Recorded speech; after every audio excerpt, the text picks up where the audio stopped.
Hey guys, Dylan Grabowski with NEO News Today here, speaking with Tyler Adams of Moonlight and COZ. How are you doing today? Good. Awesome. Excited. Yeah, it's a great conference. So with Moonlight, do you have any new features that are coming out on the platform or anything that folks at home can look forward to?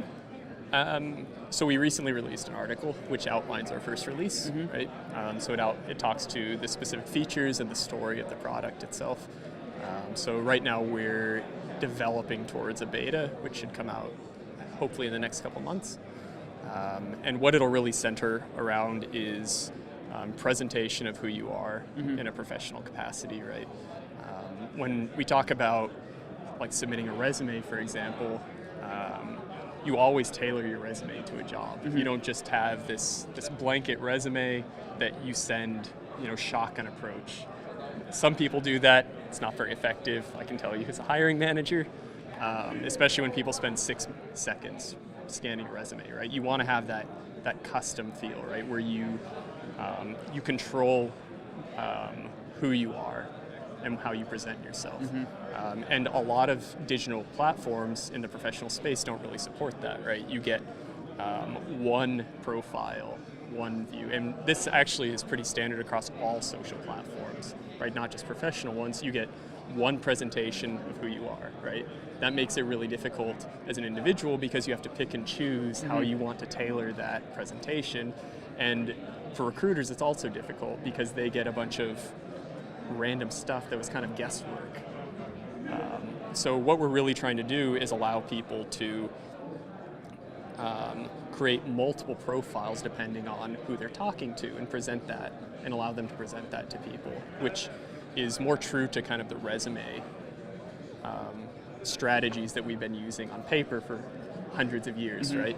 The thing that we're adding to that in this upcoming release will be providing some level of verification of that information, right? So people can have 100 profiles, which is fine, but we'll provide this extra layer behind it where maybe they've gone in and they've verified some of the information, right? That'll also show up on those profiles, right? It'll show this person is who they say they are, right? We've validated or verified that this is their GitHub profile, for example. They have linked these together. They've actually completed this type of work. So it should really help recruiters a lot and also give people a leg up in the professional space when they apply for these jobs, right? They can go in and they can send this in and somebody in the HR department can look at it and they don't have to worry that they just picked some random GitHub profile that looks good, right? Right. We can prove that they own that. Awesome. So that sounds like a really cool release that's coming out. So following that, what is in store for Moonlight in 2019? Right. So the next release after that will be focused on taking advantage of that capability and adding to it, right? Specifically in terms of work completion and what that process looks like. So matchmaking with businesses that go on and they actually want to fulfill work, right? How do you do that on the platform? And this is something that actually is a huge issue in the crypto space, right? So we talk about blockchain development in general in this market area. It's really small, right? Like at the NEO DevCon, for example, I know a lot of the people here, right? I see a lot of the people I saw last year that I've met at the other conferences and things like that, right? It's a very small community, and these people are all over the world.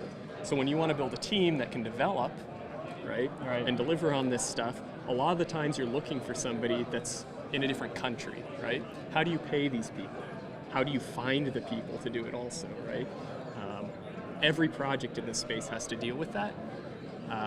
And we're trying to build out the tools this year to facilitate those needs. Absolutely. Interesting. So City of Zion was fairly instrumental in translating a lot of documents in 2017. That was one of the first large projects that COZ took on. What has the growth looked like in the NEO ecosystem since those early document translations of 2017 and to where we're at today? And sort of what has been the most inspiring development? Oh, it's amazing growth, right? I remember coming to this conference last year around the same time, and when like the COZ people when we showed up, and there were like hundreds of people here. It was like you're not in the small town anymore kind of feel, right? Yeah. It really grew from this small community where the Neon Wallet's actually a great example of this. Like when COZ started, there was no wallet for anything other than really Windows. Like if you were on Windows, you had a wallet for Neo or Ant shares, right? If you weren't, too bad, right? And now, O3 is here also. Like there are multiple wallets now for the Neo platform, and I would argue that they're some of the best wallets in blockchain in general. And we have more than one of them, right? Things like our trackers, we have multiple trackers, right, that are fully featured. The number of nodes and the number of projects, this time last year there were very few of those things, right? And we've really seen that improve. When we also talk about like network stability, things like that, GitHub activity, which is actually probably the most active, it has been since COZ started, definitely. It's really amazing. The community's really matured, I think. Things that I'm really excited about,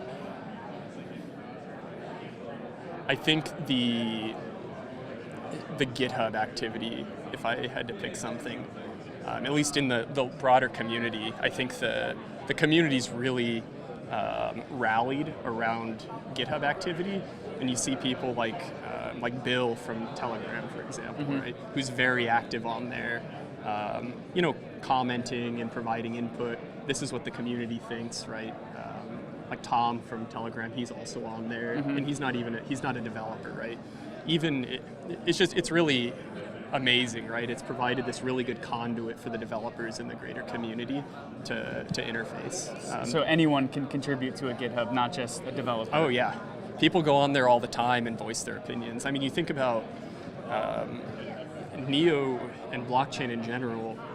It's a technology, so there are a lot of engineers that work on it, but it's not really just that, right? There's, especially when we talk about tokens, there's a huge economic component, right?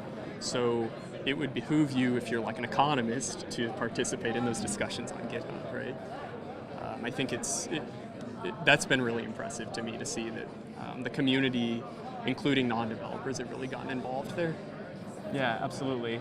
So with regards to City of Zion, we have a whole year ahead of us. What are some directions that COZ wants to head in this year?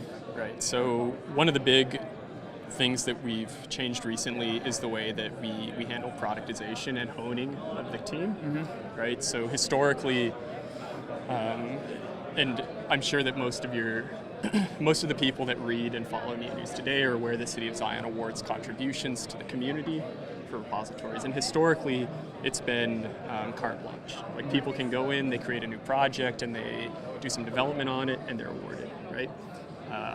We've changed that a little bit to try and hone the projects down to be more product focused, and I think that we'll see that a lot this year, where instead of having a lot of half-completed projects, what we'll see is a lot of these projects reaching a level of maturity where they're very easy to use by the community, right?